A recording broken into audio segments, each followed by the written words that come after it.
Mheshimiwa Bunge, kuhusu miradi ya PPP, ipo miradi ambayo utekelezaji wake umekwama kwa muda mrefu, jambo linaathiri mapato ya serikali.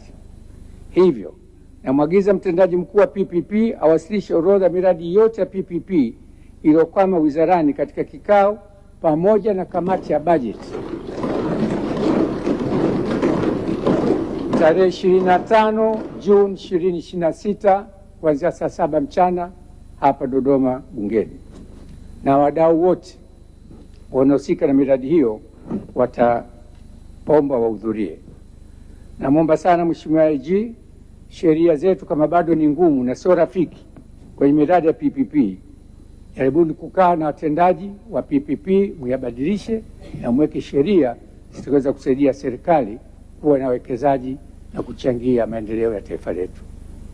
Dira ambayo imepitishwa na Bunge ya Taifa 2050 kwa kauli moja tumekubaliana kwa 70% ya mchango wa dira yetu utatokana na sekta binafsi, na sekta binafsi inahitaji mazingira mazuri ya kuweza kufanya kazi. Maslahi ya taifa yawekwe mbele, lakini sheria zisiwe sheria za kukandamiza na kuwafanya wawekezaji waondoke. Mapato ya ndani ya serikali badala ya kutumia kwenye miradi mikubwa itumike kutoa ustawi bora kwa wananchi wetu, kwenye makazi,